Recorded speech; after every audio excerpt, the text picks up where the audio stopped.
Hello, everybody, and thank you for joining us today. Welcome to the September 2021 Power Apps Community Call.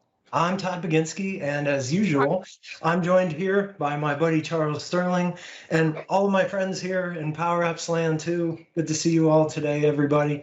And we're bringing you another fun month of Power App goodness. And so in case you haven't joined us today, what we do on this call is we meet up every third Wednesday of every month, and we meet at 8 a.m. Pacific time. And we bring you what the latest news and community announcements are in the land of the Power Platform and Power Apps. We meet product teams behind Power Apps. We meet folks from all over the world who are doing awesome things with Power Apps. Today we have someone from the US as well as someone from Saudi Arabia. So we get full global coverage on bringing our community together in this call. And so what we do when we get everyone on this call is we have technical deep dives on things we've learned how to do in Power Apps to show other people how to do them. And we also show off new features and brand new things that the product team tells us they're working on and what's coming and we can use in Power Apps. So that's pretty much what we do in this call. And thank you again for joining us today. This call is brought to you by more than just Chuck and me. Behind the scenes, Dana and Heather and Andrew are working every single month to help advertise the call, chop it up into other videos and post it out there, because really the majority of people who watch this, watch it recorded, not live with us. So thanks, Dana, Heather, and Andrew. We all appreciate everything you do. A little bit about me, I'm Todd Baginski. My company is Canviz, and you can find me at toddbaginski.com/blog or on YouTube. I also like to blog and do video blogs as well about all kinds of computer technology and silly things like when we blow up black snakes on 4th of July in the backyard. So about our Power Apps community, we're always sharing together on this call, and we're sharing on social media too. So on Twitter or on LinkedIn, if you search for Power Apps CC hashtag, you'll find all kinds of cool things people are sharing as part of this community throughout the month. And so I always make a nice infographic here to point out everyone who has shared with Power Apps CC hashtag this month. Thank you, everybody. It's really fun to see all the cool things you're working on. In addition to social media, right now in the chat channel that we are on in Teams, there are a whole bunch of people who are really good at Power Apps and love them. I mean, we all do. That's why we're here. So reach out in the chat channel. There's people there who can help unblock you and answer your questions right now. And it's a great way to get answers to what you're working on in real time. Okay, so that brings us to this month's call. So this month, what we're going to do is we are going to hear from Reza and May, and thank you both for joining us again. Reza and May have both presented on the call before, and we're really thankful they're here again with us today. First bullet point is what Reza is going to be talking to us about. He's got a really cool example of how you can take Power BI, Vizio, and Power Apps and combine them all together to create really clever solutions. And then May is going to talk to us about Power Apps design philosophy that she uses when she builds Power Apps. And I think everybody's going to have their mind open up pretty good on a way to approach how you lay out and put together your Power App and just design the whole thing overall. Then once those two presentations are done, we'll get into what's new in the land of Power Apps lately and the community contributions and point you to some other cool upcoming recent events. So we have two presenters today, which is a little different, right? We usually have three. So each presenter's going to go for about 20 minutes. Reza's going to go for 25 and May will go for 20. So we have some pretty beefy presentations ready for you here today. And that brings us over to Reza to get us started out. So Reza, thank you again for coming. It's always nice to see you. Thank you, Todd. Thanks for inviting me once again to the community call. I try my best to make this call every month, and looks like I also try my best to present on this call every month. So. We appreciate that. Yes. You and May have both been putting out a ton of content lately related to these technologies. Definitely some of the leaders of that in the whole world. Thank you. All right, so let's get started. I will go ahead and share my screen, and you should see my presentation pop up. Got it. All right. Promise I won't bore you with a lot of slides. It will be content, demos, and live Q&A. So let's see how this goes. So my demonstration today is about Microsoft Visio, Power BI, and Power Apps. So Power BI, Power Apps, of course, they are part of the Power Platform and they can integrate and talk to each other. In one of the community calls, actually, maybe 6 months back, I demonstrated how you could have a Power App residing inside the context of a Power BI report. And the Power App and the Power BI are sharing information and contextually aware of each other. In the last 2 months, I came across one very interesting aspect in Power BI, and that was around a visual called Microsoft Visio, wherein you can bring a Visio diagram inside of Power BI. So the moment I learned about that, that kind of piqued my interest as to what the possibilities could potentially be. And does the Visio diagram have any additional capabilities inside of Power BI wherein I can perform certain actions in that Visio diagram? That's where I started investing more time into this. And that's what this presentation is about. How can you integrate all of these three services together? Of course, Power Automate can also come in, virtual agents can also come in, everything can come in here. So before I deep dive and start showcasing the two solution demos that I have prepared, the first thing I want to reiterate is that you can have a Power Apps visual residing inside of a Power BI report. This is possible. The Power App will get its data from the Power BI dataset. You can decide which fields from the Power BI dataset you would like to pass over to the Power Apps. Power Apps will get all that data. You can perform CRUD operations on that data then directly in Power Apps by connecting to your backend data source. All of this is possible thanks to the Power Apps visual. Now you can also go the other way around. You can have a Power BI tile inside of Power Apps. And with this option, previously you could only add a tile from a dashboard inside Power Apps. Now, the advantages there were, yes, you could get reporting features or dashboarding experiences inside of Power Apps, considering how limited the charts feature in Power Apps is. But very recently, there have been a lot of updates that have been made by the Power BI team in this specific feature. And I would like to give a shout out here to Chuck, Charles Sterling, actually, because he brought most of this to my notice. And now what is possible with this control, which is still called Power BI tile, I would like this to be renamed. You can actually bring in an entire Power BI report experience. So the full report, along with its filters, tabs, Power BI interactions, click, drill throughs, everything is possible now directly inside of Power Apps. And not just that, you can even slice and dice your data inside of Power Apps. When you bring this report into Power Apps, you can add filters to that Power BI report from data from within Power Apps. So all of these things now are possible. And there is a new setting, or I'll call this a new property related to this specific tile. It's called Allow New API, which exposes some of these new capabilities because it plugs into the new APIs around Power BI. So these are the two ways Power Apps and Power BI can talk to each other. Then comes the third part here, which is Visio. Now in Visio, of course, I can create Visio diagrams and I can add shapes to my Visio diagrams. And with this visual, you can bring that diagram inside of Power BI. Now in Visio, you can add shapes, and those shapes can have information. Now the beauty with this visual is you can actually map your Power BI datasets to Microsoft Visio. And if the shape information, the unique key that you create for each shape, if it matches one of the fields in your data set, you can actually have a relation created inside the Power BI report with your data set and Microsoft Visio. And not just that, you can actually do a lot of things with this. You can change the colors of the shapes. you can add information to the shapes. So if you look at the screenshots on the right-hand side, the first one is a desk reservation based system wherein I have this Visio diagram of an office space. I'll be honest, I stole this from the web. And in this, all we did is we just added a few shapes, which are those seats.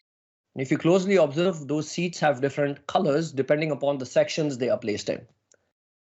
If you look at the Visio diagram at the bottom, there I have an inventory management system that I'm trying to design. So I have my inventory or my storage space. And each of those spaces or containers are just shapes in Visio. Observe how the colors are different. There are certain shapes with green color, there's orange, there's red. Those colors are changing depending upon metadata.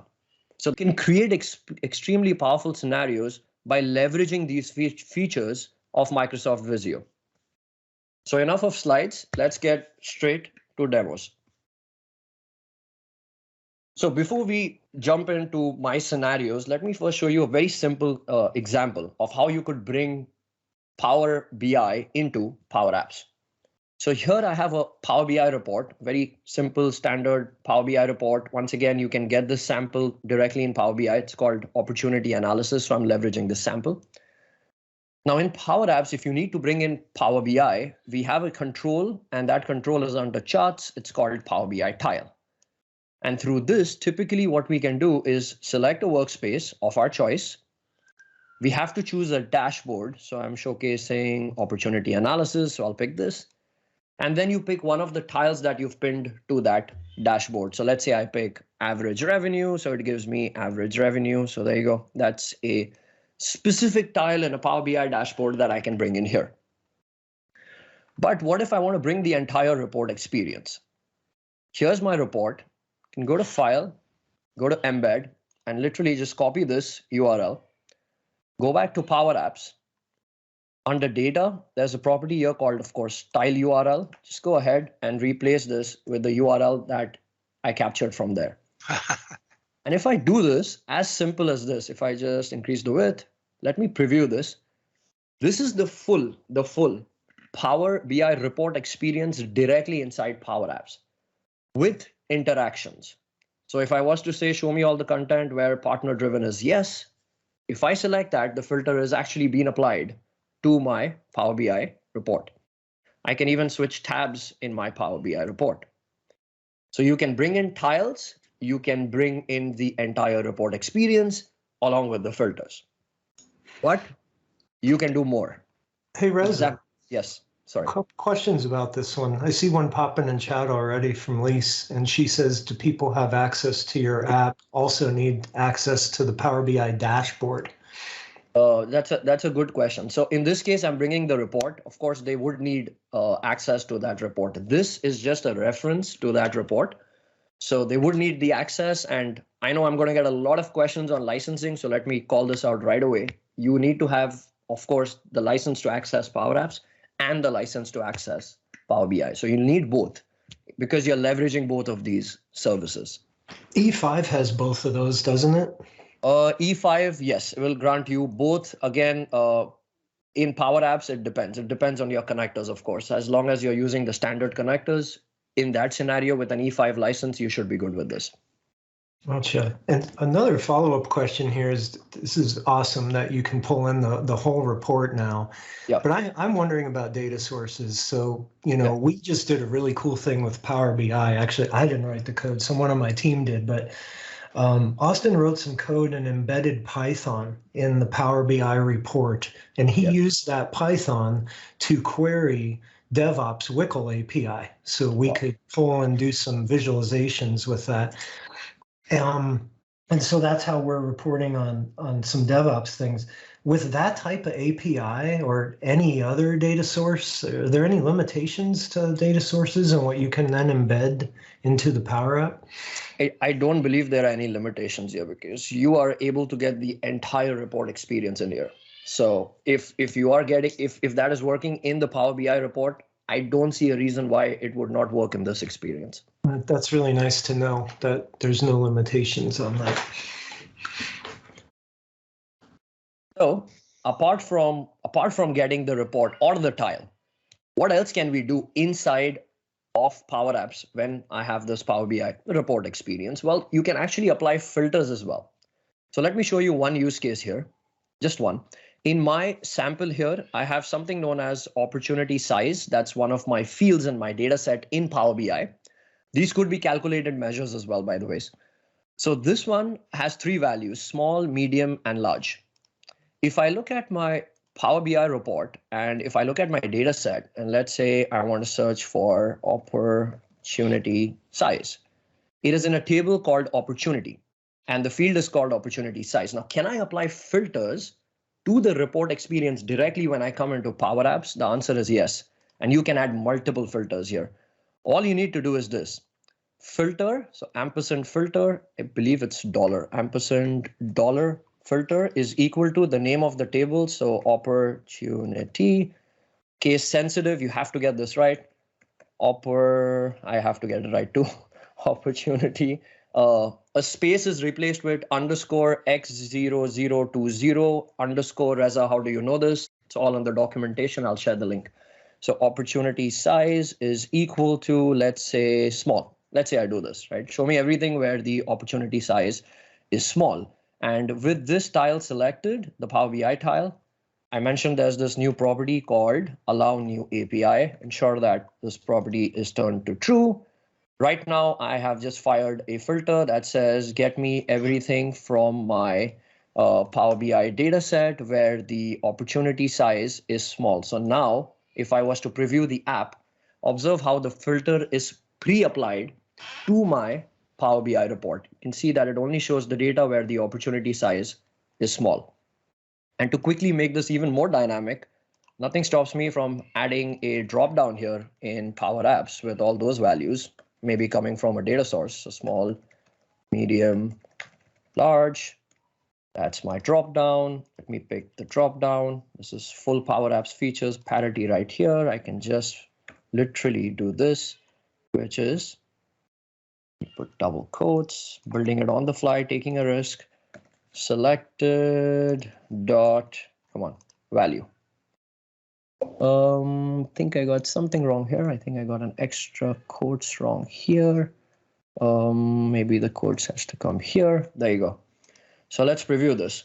Now I'm driving the filter based on my drop down. So right now it's showcasing everything where the opportunity is small.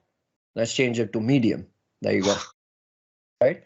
So I am filtering my Power BI report with controls directly inside of Power Apps, and you can add multiple filters. You can add ands and ors. You can add all those. You can stitch your expressions right here. That is extremely powerful. One more thing you can do, one last thing you can do is if you look at the tabs at the bottom in Power BI, I can have tabs. What if I want to select a specific tab? What if I want to focus on a tab or just pre-select a specific tab? You can even do that through the filters. I believe there is something called, so page name, if I'm not mistaken, and report section, and just give the number. So let's say report section 2, it should highlight tab number 2. You can see it right at the bottom. If I change this to 3, if I preview this, it will pre-select tab number 3. So I can change the selections. I can define filters. I can bring in the entire Power BI report experience and take this to the next level. So Reza, that's really slick that you're able to combine these two so easily. I noticed that your data type on this filter is a string, right? Yes. Small, medium, and large. Are those filters limited by which data type you can use? They are. So if we look at the documentation in Power BI, the field types that are supported right now are strings, numbers, and dates and times. So these are the only 3 types right now as per the documentation that is supported. You can also write calculated columns. So you can write DAX queries and you can actually filter on those type of fields as well. That is a possibility. Okay, now moving on to my actual demo for today, which is an inventory management solution. I'll first walk through the demo and then we'll look at the different components for this. So inventory management, the data source in my scenario here is Microsoft Dataverse. It could be any data source of your choice. And assume I am a fitness company. We have our equipments come in. We want to store all those equipments in our storage facility. And it's basically an inventory management system. So as an inventory manager, I would like an app that showcases my entire inventory, and I can also see my office space, and I can look at the containers in that storage facility, what equipments are kept in those containers, how much space is available, is a container filling up, XYZ. So here in this experience, on the left-hand side is that Power BI tile experience. In this Power BI report, I have two tabs with two visuals. The first one is a facility map. This is the Microsoft Visio visual inside of Power BI. Now there is no Visio so control. You started with, just to make it real clear for everybody, Reza, you started by creating a Visio document that represents this diagram on the left side of the page here, right? Absolutely. And that Visio document is right here. It's a plain, simple Visio diagram. And all we did here is added shapes. And these are the shapes, literally just boxes. There are no colors, there's no text, there's no information here. And each of these shapes, you can add information to shapes on Visio. All we did here is added a label called shape ID. And for each of these shapes, we gave it a unique identity. For example, this is container 1, so C1, container 2, C2, and so on and so forth.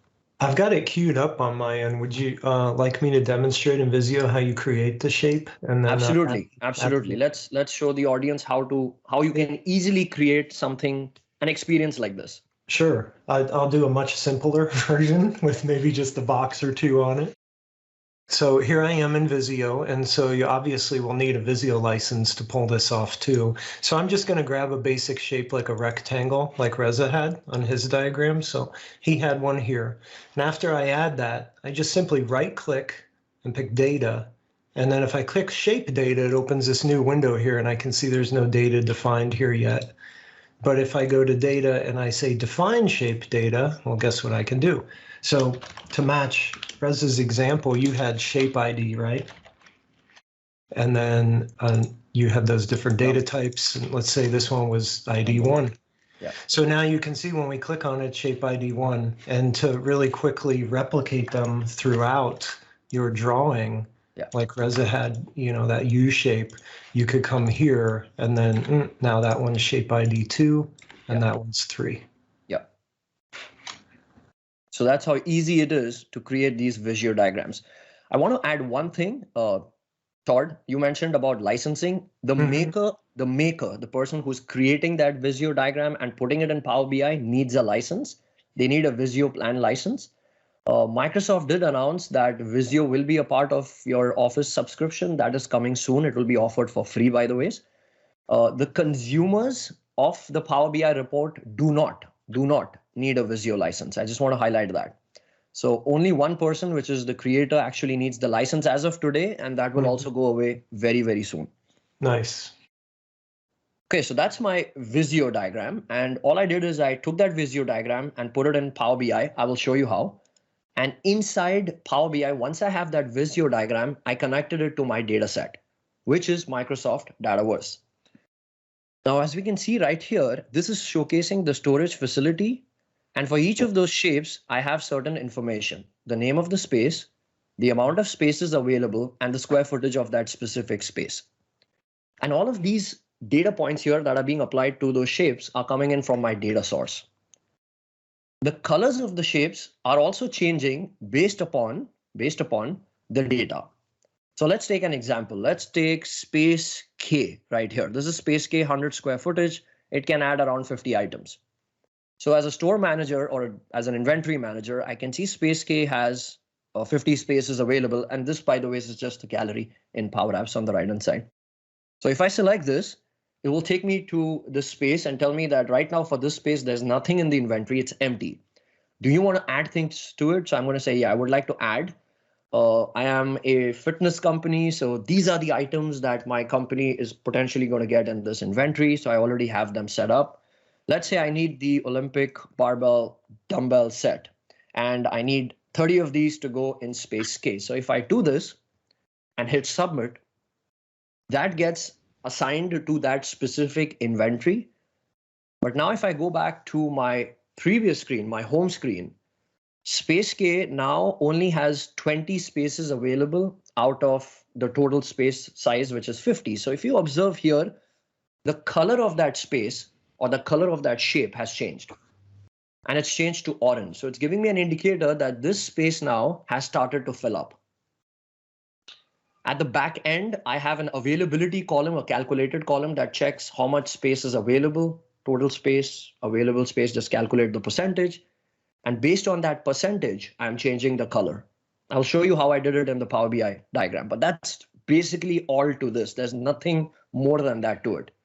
And I showcased filters earlier. Well, let's apply that same logic here. This is a Power BI report. I can use that filtering mechanism I showed earlier. So check this out. Here, you can even perform multi-filters, so like an in operator. So show me everything for space A, D, E, and F. 4 filters I applied right here. I'm saying showcase these 4 filters. Now, the moment I pick these, and if the demo gods are with me, which they seem not to be, okay, they are. What's going to happen is that Power BI report will refresh because I'm passing filters to it. And the filters are space A, D, E, F. Now check this out.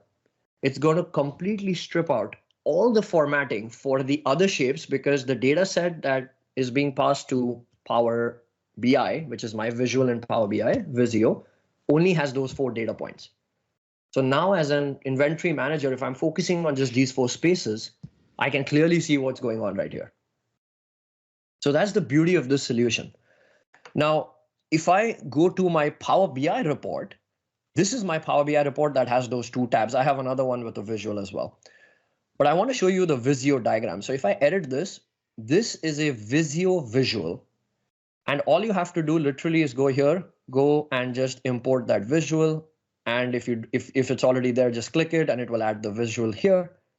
Next, it will ask you OneDrive. Please bear in mind, I will have to ensure that wherever this diagram is located, anyone who is accessing the Power BI report needs to also have access to the space where we store this Visio file in. It could be SharePoint, it could be OneDrive, or any other storage space. So once you have that linked, what are the properties of this specific visual? So let's check this out. This visual has 2 key properties. One is ID.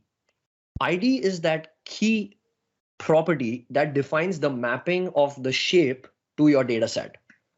In my case here, if you observe the ID property, and let me try and open this app called Zoom It so I can zoom and show you things as well. So if I pick this visual, and right here, if you observe, the ID property of this shape comes from my data set, and there's a field called shape ID. That means if I go to my data set, which in my case is Microsoft Dataverse, I have a table called spaces. And in this table, if I go to data and quickly go to custom columns, here I have all my shape IDs defined right here. And this is exactly the same IDs that I gave in those shapes in Visio. So what Todd was showcasing earlier, he created that property, put the ID. This has to exactly match. Once it matches, it knows which field data point matches to which shape. And once it understands that, then I can show data and change colors. So if you look right here back in my Power BI report, once I have my ID mapped, then I can showcase values. Here, I'm showing the text, which is the name of the space. That's why it places it right here. You will see the name of the space right here. And I can change this. I want to position this, let's say, on the right-hand side. So guess what? That text value now moves to the rightmost position of that shape. So you can define where they go. You can change the font size. You can add basic formatting options are available here. But the key thing was that color change. So how am I doing that? Well, one of the fields in the values property you can define as colors. So I have a column called availability that tells me how much space is available. And it's a calculated column that calculates the percentage space. So 0 to 100. So if the space available is between 80 and 100%, that means there's a lot of space, put the color green. Now let's say I want to change this color. If there's a lot of space available, I want to go to a lighter shade of green. You'll see that color change live on the Visio diagram at the bottom. You see, as I move, it will change that color right there. So I can pick the range and I can pick the color. That is extremely powerful because this is coming from my data set. And that's exactly what I leveraged for this specific scenario right here to define my colors. Reza, getting back to your Visio file and how you were walking through the different properties. So you had the shape ID, and then you also have the property for the square footage and the size of it and what's available. So when you made those properties, you did the same thing I showed on my screen, right? You just made more than one data point for that shape. So, and then 100% of your data binding happens right here in Power BI. There's no code you have to actually physically write to say, I'm going to take this data from my data source and bind it to this shape. It's all right here. It's that easy, literally. Mm-hmm. One last quick demonstration. Now I can go the other way around as well. In the previous example, I showed Power BI, which has that Visio, and I put it into Power Apps by leveraging that Power BI tile control, and I played with it, right, with filters and refiners and all that good stuff. But you can go the other way around. I can have a Power App, and this is my Power App that is living inside a Power BI report. There's a flow as well here, by the way. So I have the flow visual. Here, once again, I have the Visio diagram. Now check this out. Here, I added shapes. My shapes are nothing but seats that the users can reserve. It's a desk reservation solution. So let's check this out. Let's say I want to reserve desk number 12. Now, focus on this part. I'll click this shape. I'm selecting a shape. You know what's happening now? It's zoomed in Visio. Now, that selection also triggers a filter. If I'm using this in the context of Power BI, the Power BI dataset knows now that I'm filtering on that desk. Because Power Apps is contextually aware of the data in Power BI, it's going to take a little bit of time, but Power Apps now will change its behavior. You will see that the Power Apps will go to the next screen automatically and showcase that you're trying to reserve desk number 12. There you go. I selected desk 12, it knows about it. The entire Power BI report also, the data set has filtered. You see all the visuals are now filtering along. And here I can say I would like to reserve this for the 30th of September. I say save, and here comes more power. This is going in my data source. Power Apps has the ability to refresh the Power BI data set. So live, it initiates a refresh. All of the metrics here in the Power BI report will change live. It's a live experience for the user. Plus they have this visual right here where they can make selections. And it's not just an image, it's a clickable image. It's dynamic. You can change the text, you can change the colors. I can think of so many more possibilities. Stadium sections, you want to book seats in an auditorium. So many options here open up with these powerful experiences. So that was it for my no doubt about it. Great presentation, Reza. Really fun things you're building here. Question from Rob. What about Autodesk files? Has Visio got a connector where we can bind up data to them like you did does Power BI have a connector where we can embed that too? I am not sure about whether Power BI has that.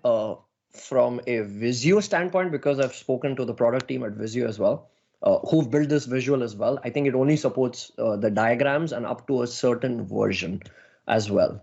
So AutoCAD files possible, maybe. I don't know if there is any visual in Power BI that gives that. Cool. Very nice. Well done. I like how you have two different use cases for it here too. Really cool stuff. Thank you. Thanks again for sharing. And if anybody's wondering, Reza's got a video where he does this same thing on his YouTube channel. We have a link to it in the slide deck, and I'm sure it'll pop its way into chat here in just a bit as well. Thanks again, Reza. Come on back in anytime. You've always got cool things to show. We appreciate it. Thank you. You're welcome. All right, well, let's get going now and switch directions a little bit from very technical things we saw under the hood there to more of how do you plan out your apps and design it. So May, thanks for joining us again. I can't wait to see what you've got to share with us about this. Hi, thank you. Thank you so much. I'm super happy to be here today, and thank you for giving me this opportunity. You're welcome. Our pleasure. And a little congrats to May. She just received her MVP award. Thank you. Thank you so much. Okay. So hello, everyone. Thank you for giving me this opportunity to be here today and share my knowledge. So before I start, let me introduce myself in case if you don't know me. My name is Alhajri. I'm from Saudi Arabia, Middle East, and I have been graduated with computer engineering bachelor degree, and I have 5 years experience with different companies. And I started my journey to be as a power addict, and recently I get the MVP award. If you want to reach me out, I'm super active on Twitter, LinkedIn. Also, I have a lot of videos on YouTube. I'm going to share the link within the chat, so feel free to reach me out at any time. So today, what we will learn and what I will share with you something really cool, and I'm applying this process on my daily basis to all my application.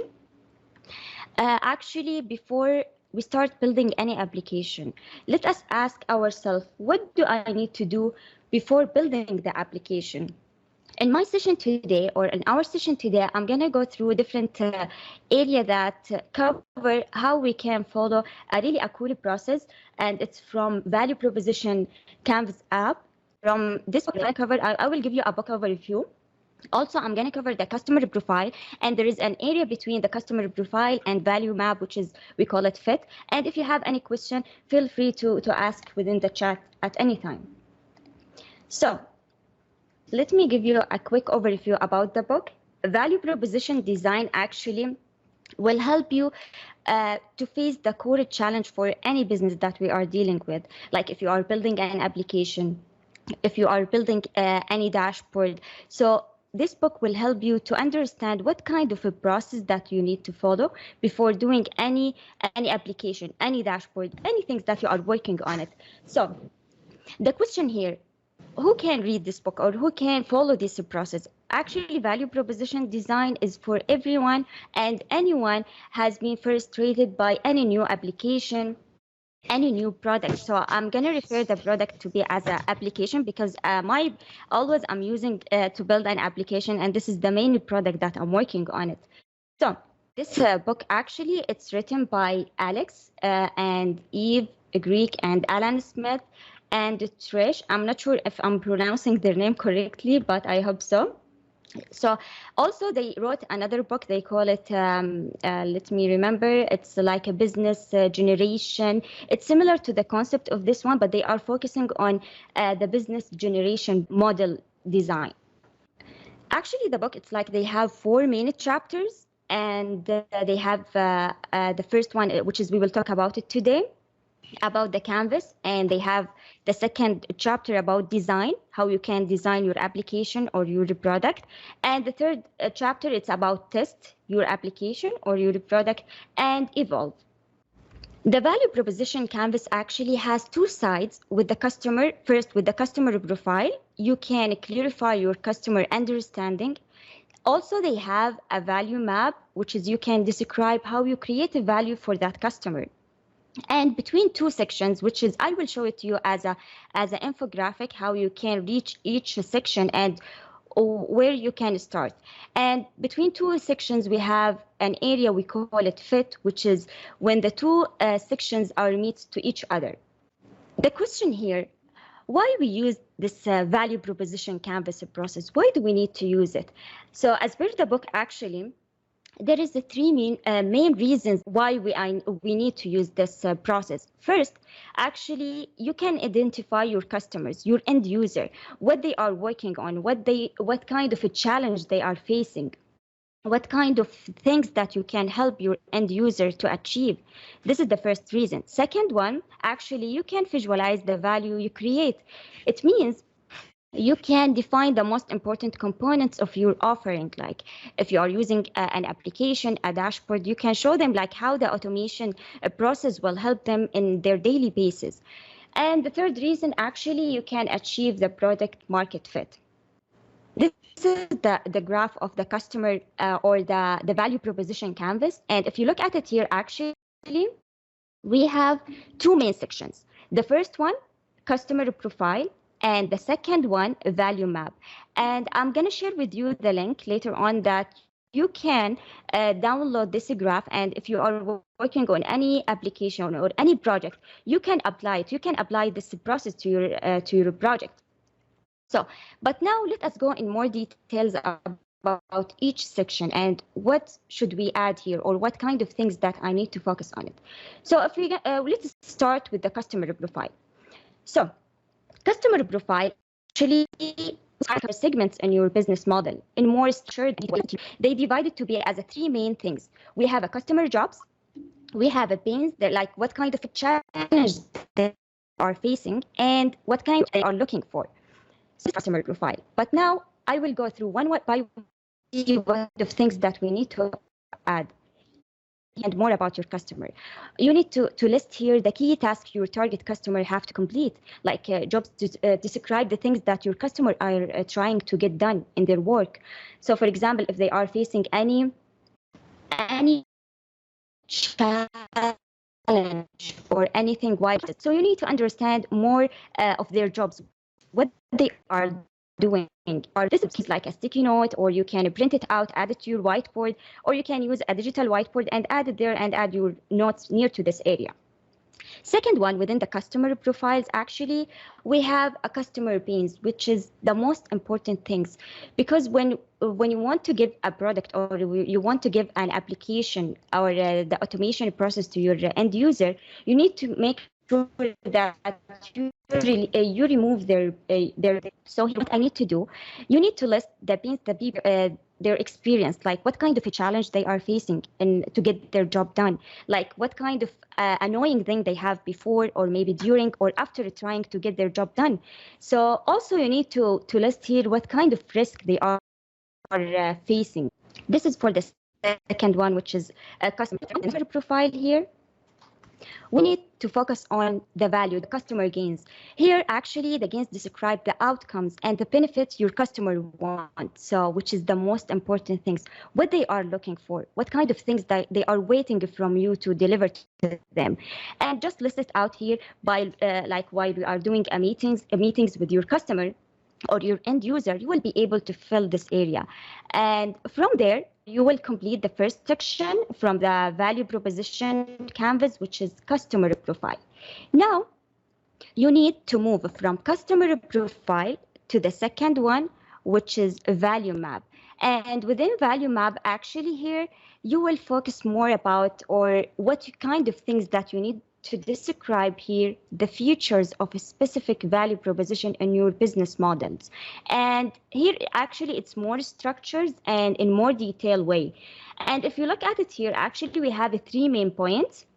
We have a product or service. In our example, it's like an application. Because the product that I'm using in a weekly basis or every time, it's an application and all the Power Platform tools. Second, you need to think about the gain creators and the pain relievers for your customer. So let's start with the first one, which is the product and services.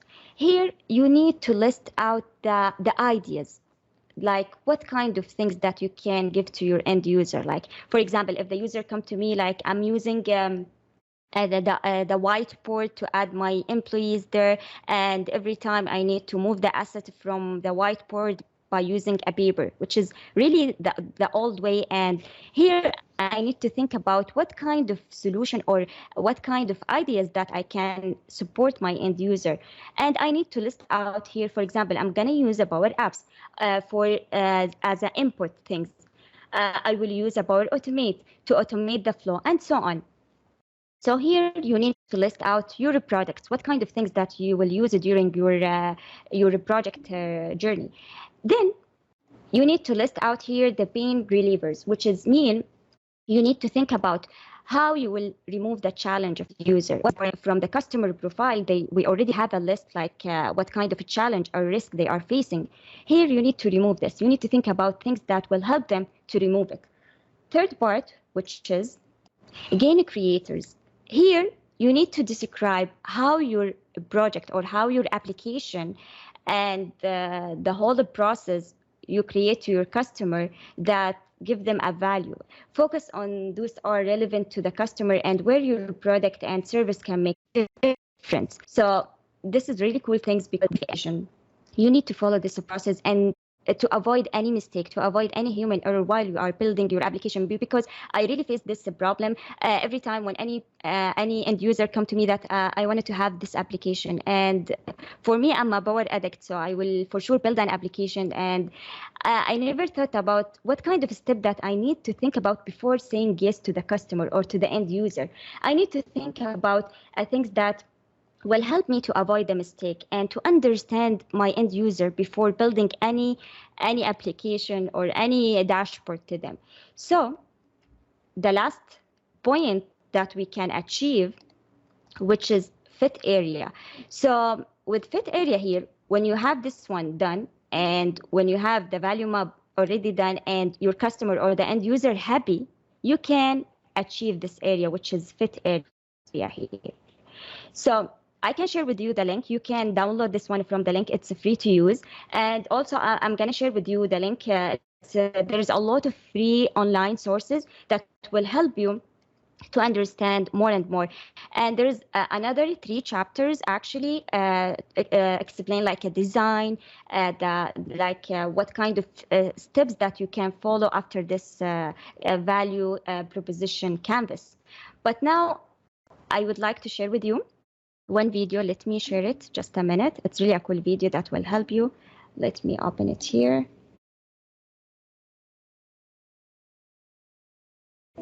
Every day, companies design products and services to improve their customers' lives. But 72% of new product and service innovations fail to deliver on expectations. This means that customers don't care about 7 out of 10 new products introduced to the market. It doesn't have to be this way. Just like you create value. Anyway, so I'm going to share with you the link. You can watch it at any time. And also from the same link, you can go there and upload the value proposition Canva, the one I show it to you. You can print it out. And thank you so much. And if you have any question, and by the way, the session already, I have it on my YouTube channel. You can go there and watch it at any time. And also there is more 3 sessions. I will do it within my Meetup Sharing is Caring group. You can join us at any time. So feel free, if you have any question, you can ask now. And thank you so much. Thank you, May. I have a question for you. So as you go through this process, you have a lot of information you're gathering, right? Mm-hmm. Where do you put that information? How do you like to work with that and organize that so you can get it to your team, so you can all, sign off on it with your client and then eventually build it? So for me, I really like to read a lot of books, and every time I like to learn a new thing. So we have within our organization a specific community that we can share our knowledge between each other and internally. And for the outside community, we have I have another site that I'm sharing all the process, all the things that I learned it. So you can go there and check it at any time. And yeah. I was actually meaning like when you do this process yourself, not the awesome community stuff you share with everybody, but like when you're going through this process, right, and you're identifying these pain points and these other things, where do you and your team like to capture all that information? Is it like in Azure DevOps, or do you use Word documents? Or I'm sure some people are thinking like, okay, I see this process, but how do I do it? Exactly. So we have a lot of amazing tool actually. Like we have like a planner, Microsoft Planner. Still within my organization, they are using Microsoft Planner to organize their task. And for me, actually, I prefer to use a planner. It's my favorite tool to arrange my task, also to-do list. And this is the most important things. But for the other departments, for sure, they are using a different tool based on their department. So we have different sources to organize our tasks and all this stuff. Gotcha. So that's encouraging to hear. So there's not like one right way you have to do this. It's more about the principle of what you're doing and then capture it in places that work for you and your team. Exactly. Mm-hmm. Mm-hmm. Cool. I see a comment from unknown user in chat. They'd like you to share their link tree. Okay, sure. Let me share it just a minute. That would be great. Craig chimed in and said they use Teams for their projects, and all the documents tied to that project are in the team. I know a lot of people who pivot that same way. Yeah. Oh, I see the link now. Cool. Thanks again, May. We really appreciate you coming on again. Thank you. Thank you so much. You're welcome. Come on back anytime. Yeah, sure. All right. So moving on now, and let's take a look at the different resources where we can go follow up on these topics that we learned about today, as well as other things in Power Apps. So we have plenty of resources where you can learn on Power Apps. Maybe you're new to Power Apps. Maybe you're just ramping up. This is all the places you can go to find out about Power Apps, and just one place after another to learn videos and samples and training resources and all kinds of things. So check those out if you're trying to ramp up on Power Apps. Specifically related to Reza's presentation, if you go to this bit.ly/power integration URL, that will get you toward the different videos and things that Reza's created on the inventory management and desk reservation apps that he has created. So recent news in Power Apps. Chuck, I know you've been busy updating the slide throughout the call. I know the first one here, I talked to April earlier this week, and she pointed out that there's a really fun Ask Me Anything event coming up in just 13 days on September 28th for the Power Platform samples. I don't know if you've seen these Power Platform samples or not, but they're basically publicly available open source samples you can use for Power Platform. So if you have any questions about those, they're having an Ask Me Anything event on the 28th. Chuck, what were you going to say about the other things on our news slide today? Yeah, so I went ahead and went through the blogs for Power Automate, Power BI, and Power Apps, and I picked actually kind of my top ones that I thought would be important for everybody. The most often requested for the DLP policies has actually been shipped. So if you want to actually go out and control your custom, your connectors by endpoint. So you go out and say, hey, I want you to go ahead and maybe look at Twitter as far as input, but not actually go out and do tweets. You can actually now do that through DLP. So that's actually a big one for us. Endpoint filtering. So I want people to go out and use SQL Server, but I don't want them to use this SQL Server. That's now supported as well. And custom connector parity, to where custom connectors is huge. We actually, I don't think I made it the slide, but we actually have 15 new custom connectors by the community members, like Daniel Laskowitz, a good friend of mine, and Todd's actually has several for like Discord and Etsy, etc.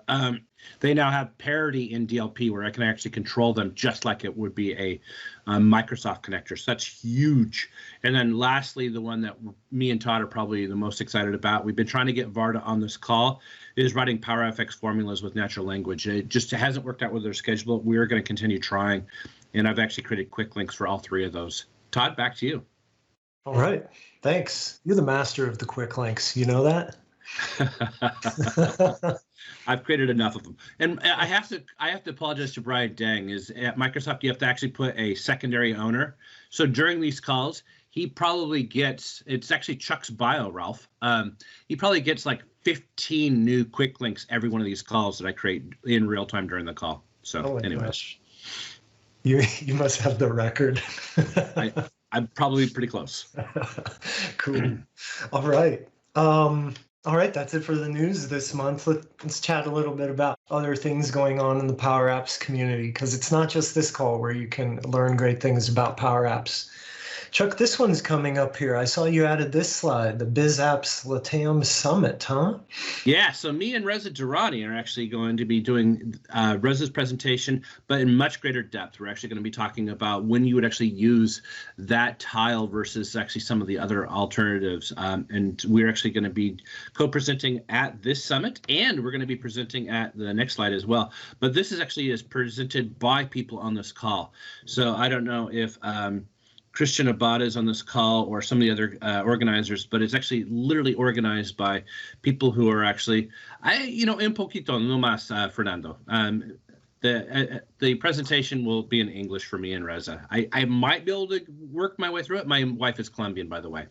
So I'm looking at chats is why I'm answering. If people in the We are making our app multilingual, though. Remember that? Yes, absolutely. Yes, we're going to make it multilingual. I've got a video. That's actually this one. Highly recommend. I think you do too, Reza. Yeah, it's actually done by the people in this call. So thank you very much for organizing this, and we're looking forward to it.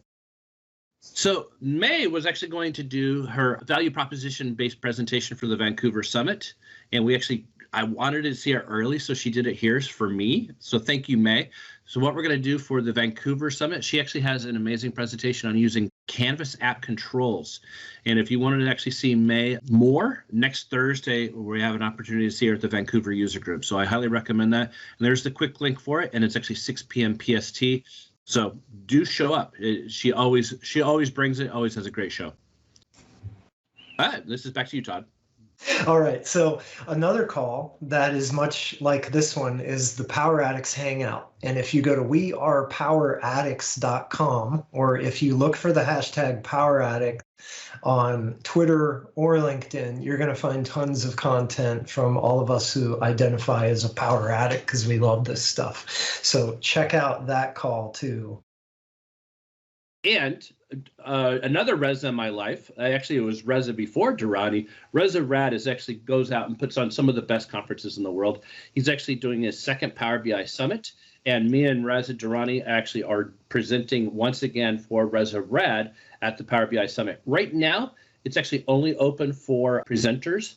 So if you've got a topic that actually spans the Power Platform, he's certainly interested in it, and we're actually going to be opening that up for normal regular registration soon, but right now it is actually just for a call for speakers. Layla and Reza always put on a good show, and I highly recommend supporting them. They do it all for the community, and that's the only reason they do it. That's great, Chuck. So is it safe to say that if someone went to globalpowerbisummit.com, they could submit a session to try to get on the speaker list in that conference? That's exactly what they're looking for. They just announced it yesterday, so this is hot off the press. Awesome. Well, I know there's so many people on this call right now. I've got great things to share. That would be super. All right. A couple more calls that are very similar to this one too. Actually, this one's not a call. This is a video series hosted by Donna and Sarah. It's called Less Code, More Power. So if you're looking for shorter videos, like whereas we do this call for about an hour once a month, these videos are shorter, 5 to 15 minutes, and they just have one topic where they bring in an expert in some topic and deep dive on it with them together. It's a lot of fun, and they have the fancy studio too, so their videos look really cool. The other one is the Powerful Devs video series. I'm not sure who in this call left the comment in the chat, but I saw someone say they just watched this or came from this, and they really enjoyed it. So I expect that you will too. It's called the Powerful Devs video series, and April and Greg host it, and they both know tons about this technology, so you'll probably want to check that one out too. I would also like to say before we wrap up and say thank you today that if you would like to present on this call, and I put this in the chat, let me know. I put my email in the chat there, reach out to me. If you've got something cool on Power Apps anywhere in this whole wide world, we'd love to have you on the call so you could share it with everybody else, because that's what our community is all about. So finally, we would just like to say thanks. If you got in late or wondering where the recording will be, it'll be posted within a day or two on the Microsoft 365 Community PNP YouTube channel. And you can see the link there. That also gets announced on Microsoft 365 Dev and M365 PNP on Twitter too. So next month, we are going to have, I already know that Cheryl and Jesse are going to be joining us. I'm trying to remember who else here, but we're going to be learning about how to get certified in Power Apps. And so let me look real quick here, what else to give you a sneak peek of what we've got coming up next month too. But our next call will be on October 20. Again at 8 a.m. Pacific time.